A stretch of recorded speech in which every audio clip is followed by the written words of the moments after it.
अपने विश्वास पात्र नौकर और हवेली के खानसामे दयाल को एक सम्मानजनक अंतिम विदाई देने के लिए शिजा के कहे अनुसार शार्दुल दयाल की लाश को उसके गांव लेकर आया था, ताकि उसकी बहन उसके अंतिम दर्शन करके उचित तरीके से उसका अंतिम संस्कार कर सके। गांव आकर शार्दुल को पता चला था कि दयाल की बहन भाग्यश्री अब यहां नहीं रहती थी और शायद वो मर चुकी थी। शार्दुल ने दयाल के गांव के शमशान घाट में दयाल का अंतिम संस्कार किया और पैदल ही जंगल के रास्ते वहां से चल पड़ा। उसे बहुत ज्यादा भूख लग रही थी और वो बहुत थका हुआ महसूस कर रहा था। चलते चलते वो एक नए गांव में पहुंचा, जहां एक घर के सामने रुकने पर उस घर की बूढ़ी मालकिन बाहर आई, जिसके हाथ पैरों और चेहरे पर बहुत सारी चोटों के निशान थे। उसके पीछे पीछे उसकी बहू भी बाहर आई। शार्दुल के सामने दोनों महिलाओं की जो बातचीत हुई उससे साफ जाहिर था कि युवा महिला अपनी सास को प्रताड़ित करती थी और उस पर रौब गांठती थी, जबकि बूढ़ी महिला अपनी बहू से डरती थी।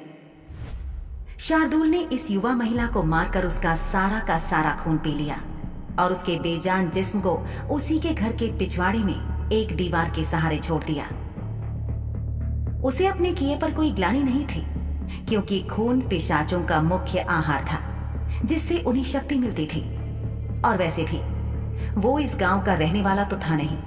उसे पता था कि उसके यहाँ से चले जाने के बाद शक की सुई किसी स्थानीय पिशाच की तरफ घूमेगी और शार्दुल का नाम कहीं बीच में नहीं आएगा। शार्दुल ने महसूस किया था कि उसे अचानक से बहुत ज्यादा गुस्सा आने लगा था और खून की प्यास में अप्रत्याशित वृद्धि हो गई थी। पहले पहल तो उसे लगा कि शायद ऐसा इस वजह से था कि गलती से वो किसी ऐसी जमीन पर आ गया था जो चुड़ैलों द्वारा अभिमंत्रित करके बांधी हुई थी। लेकिन फिर उसे याद आया कि वीरान गांव में जब काले चुड़ैलों और रूप बदलने वाले प्राणी ने उस पर हमला किया था, तो उन्होंने उस पर थूक घास वाली औषधि का भी प्रयोग किया था, जिसका त्वरित असर शार्दुल के शरीर पर नहीं हुआ था। लेकिन अब शायद वो औषधि प्रतिक्रिया कर रही थी और उसी की वजह से शार्दुल को बेचैनी, गुस्सा महसूस हो रहा था और हद से ज्यादा भूख और खून की प्यास भी लग रही थी। उधर शिजा शाह हवेली में शार्दुल के कमरे में लेटी हुई थी, लेकिन नींद उसकी आंखों से कोसों दूर थी। पहले पहल उसे लगा कि शायद वो शार्दुल का इंतजार कर रही थी, लेकिन फिर उसे आभास हुआ कि वो इतनी सारी लाशें देखने के कारण बेचैन थी। उसने अपने जीवन में इतना खून खराबा नहीं देखा था और आज तो उसे कई बेभत्स लाशें भी देखनी पड़ी थी, और यही कारण था कि वो बहुत डरी हुई थी और असहज महसूस कर रही थी। शिजा को याद आया कि पिछली रात बड़े शाह साहब यानी शार्दुल साहब के पिता अनूश राज शाह साहब के कहने पर परिषद के कार्यालय से कुछ पार्षद शाह हवेली आए थे, ताकि बहरूपीय द्वारा भ्रष्ट किए गए जहर मिले खाने वाले बर्तन को परिषद के कार्यालय तक ले जाकर खाने की जांच की जा सके, ताकि पता लगाया जा सके कि उसमें किस चीज की मिलावट की गई थी। जब शिजा हड्डियों की झील से वापस आकर सीढ़ियों के रास्ते ऊपर आ रही थी, तब उसने नौकरों को बात करते हुए सुना था कि कैसे पिशाचों के परिवार को खत्म करने के लिए उन पर हमले भड़ गए थे। अभी शाह हवेली पर हमले का मामला ठंडा भी नहीं पड़ा था कि एक और पिशाच परिवार पर हमला हुआ था। उस परिवार को भी दिल का संक्रमण करके उनका दिल भ्रष्ट किया गया और वहां भी नरसंहार का प्रयास किया गया, जो शाह हवेली के मुकाबले काफी हद तक सफल रहा था, क्योंकि अब उस हवेली में वहां के कुछ गिने चुने नौकरों, एक खानसामे और घर के मालिक की बेटी के अलावा बाकी सभी लोग मारे जा चुके थे। शिजा जितनी चाहे कोशिश कर ली, लेकिन उसके दिमाग से वो लाशें और मंजर जा नहीं रहा था। वो बार बार सोच रही थी कि वो सभी लोग कितनी बुरी मौत मरे। काली चुड़ैलें दुनिया पर अपना आधिपत्य स्थापित करने की कोशिश में समाज के उच्च स्तर के लोगों को मारने की कोशिश में बहुत आगे तक जा चुकी थी। उनका निशाना मुख्य रूप से वो लोग थे जो पिशाच या शुद्ध खून वाले पिशाच परिवारों से ताल्लुक रखते थे। ये बात लगभग सभी लोग जानते थे कि पिशाचों को संक्रमित करना सबसे ज्यादा आसान था। अगर उन्हें संक्रमित कर दिया जाए तो वो खुद ही मौत के फरिश्ते बनकर अपने आसपास के सब लोगों को खत्म कर देंगे। संक्रमित पिशाचों द्वारा काटे गए लोग भी संक्रमित होकर और लोगों को खत्म कर देंगे और ऐसे दुनिया को खत्म करने का काली चुड़ैलों का सपना बहुत जल्दी पूरा हो जाता और फिर इस दुनिया में अंतिम स्थायी लोग जो बचते वो होती काली चुड़ैलें, क्योंकि वो इस संक्रमण से अपने ज्यादा काले जादू के कारण बच जाती। वैसे भी वो जिन इलाकों में छुपकर रहती थी वहां उन्होंने जादू से सीमा रेखा बांध रखी होती थी, जिसके अंदर काले चुड़ैल समुदाय के अलावा किसी और प्राणी का आना वर्जित होता था। शिजा के पिता एक सफेद चुड़ैल थे, लेकिन उसकी मां वो एक काली चुड़ैल थी। कम से कम बुशरा ने तो उसे यही इशारा दिया था, लेकिन जमीन के नीचे खाली मिले ताबूत को देखने के बाद उसके दिमाग में शक पैदा हो गया था।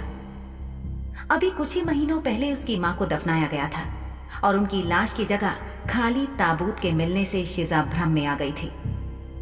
उसे समझ नहीं आ रहा था कि कौन सी बात सच थी, उसकी मां का एक आम गरीब औरत की तरह जिंदगी बिताते हुए बीमार होकर मर जाना, या फिर उसकी मां का पूरी जिंदगी काली चुड़ैल होते हुए भी एक आम औरत होने का नाटक करना और मौका मिलते ही अपने लक्ष्य की प्राप्ति के लिए अपनी बेटी को भी छोड़कर निकल जाना।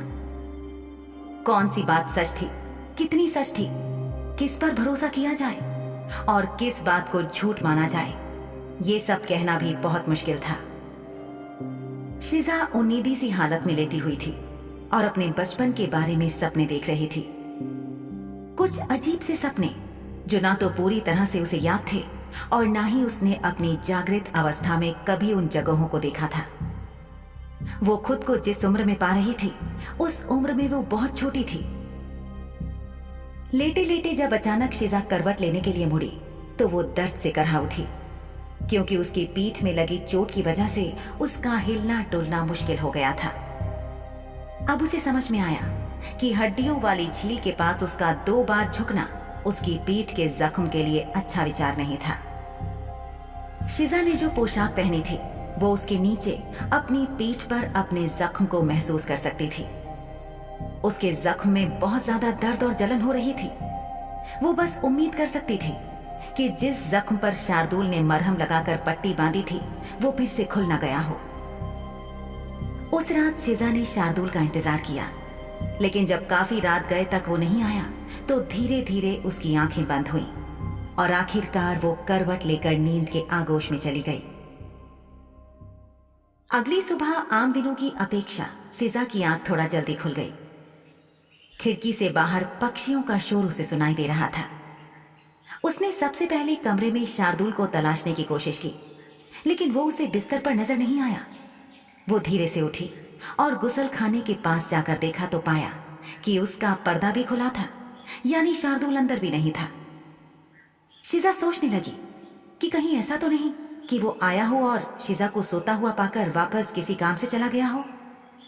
उसने बिस्तर पर देखा तो पूरा कंबल शिजा के ऊपर ही था और शार्दुल जिस तरफ सोता था उस तरफ चादर पर एक भी सिलवट नहीं थी। ना ही उसका तौलिया या जूते कमरे में नजर आ रहे थे। किसी भी संकेत से ऐसा नहीं लग रहा था कि वो आया था और आकर चला गया था। शिजा ने सोचा कि अगर शार्दुल वाकई आया होता तो कोई ना कोई आहट तो हुई होती जिससे उसकी आंख खुल जाती। शिजा पूरी सुबह शार्दुल का इंतजार करती रही। एक एक घंटा करके उसका वक्त बीत रहा था और जल्द ही दोपहर हो गई, लेकिन शार्दुल तब भी नहीं आया था। इसके बाद शाम आई और जल्द ही वो भी चली गई और अपने पीछे छोड़ गई रात। रात गहराने लगी थी, लेकिन शार्दुल नहीं आया था। शिजा को अचानक दयाल की याद आ गई, क्योंकि शार्दुल की अनुपस्थिति के दौरान ये दयाल ही तो हुआ करता था जो शिजा के लिए पीने का पानी और खाना कमरे में लाया करता था। उसी के होने की वजह से शिजा को नीचे जाकर किसी से कुछ मांगने की जरूरत नहीं पड़ती थी। लेकिन अब जब दयाल मर चुका था और घर में कुछ और मौतें भी हुई थी, तो उसके बाद घर बहुत ज्यादा खामोश और बहुत अस्त व्यस्त सा भी हो गया था। जैसे जैसे समय बीतता जा रहा था, शिजा की हालत भूख से खराब होने लगी थी। उसने पिछली सुबह सुरमई जी की महफिल में फलों का रस पिया था और वहां से निकलकर वो और शार्दुल वीरान गांव में फंस गए थे। देर शाम जब शिजा वापस शाह हवेली आई थी तो जख्म की मरहम पट्टी करवाकर वो वापस हड्डियों वाली झील पर चली गई थी।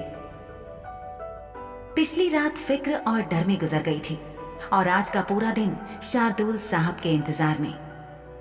सो सच बात यह थी कि शिजा ने पिछले दिन से कुछ भी नहीं खाया था। उसे उम्मीद थी कि शार्दुल के लौटने के बाद वो उसके साथ खाना खाएगी, लेकिन अब जब 24 घंटे से ज्यादा वक्त बीत चुका था और शार्दुल वापस लौटकर नहीं आया था तो उसने सोचा कि अगर शार्दुल को ज्यादा वक्त लगा तो वो भूखी तो बैठे नहीं रह सकती थी। वो सोचने लगी कि क्या ऐसे में उसका खुद रसोई में जाना उचित होगा और क्या वहां जाकर अपने लिए खाना ढूंढकर खुद परोस लेना ठीक रहेगा। वो सोच रही थी कि शार्दुल मालिक होते तो जरूर उसके खाने का ख्याल रखते, लेकिन उनके अलावा शाह हवेली में शायद ही किसी को उसका ख्याल आया हो। शिजा के होंठों से एक आह निकली और ना चाहते हुए भी उसके विचार फिर से पिछले दिन के घटनाक्रम पर चले गए। कल उसने जो लाशें ही देखी थीं, सिर्फ वो लाशें ही उसके दिमाग में नहीं चल रही थीं, बल्कि कुछ और भी था जिसके बारे में वो शार्दुल से बात करना चाहती थी, लेकिन उसे मौका नहीं मिला था। ये वो मिलन मान नाम का शख्स था जो कल उन्हें हड्डियों वाली झील पर मिला था, जिसके बारे में शिजा बात करना चाहती थी। जब मिलन का रुमाल नीचे गिरा था और शिजा ने उसे उठाया था तो उसका मकसद केवल विनम्रता से उसका रुमाल उठाकर उसे देना था और कुछ नहीं, क्योंकि मिलन को पता नहीं चला था कि उसका रुमाल नीचे गिर गया था। जब उनके हाथ मिले थे तो शिजा ने देखा था कि मिलन मान के हाथ के पीछे कुछ बहुत काला सा था। ये कोई परछाई नहीं थी बल्कि धुआं था जिससे बहुत ज्यादा अंधेरा छा गया था और इसकी वजह से शिजा बहुत ज्यादा असहज महसूस कर रही थी। ऐसा शिजा के साथ पहली बार नहीं हुआ था। पिछली बार जब वो शार्दुल के साथ परिषद भवन के पास पिशाच डॉक्टर मिराज की प्रयोगशाला में थी तब भी उसने ऐसा ही कुछ महसूस किया था। उसे नहीं पता था कि ये क्या है, लेकिन उसके बारे में वो जल्द से जल्द शार्दुल से बात करना चाहती थी, क्योंकि इन सब की वजह से वो बहुत ज्यादा हैरान थी।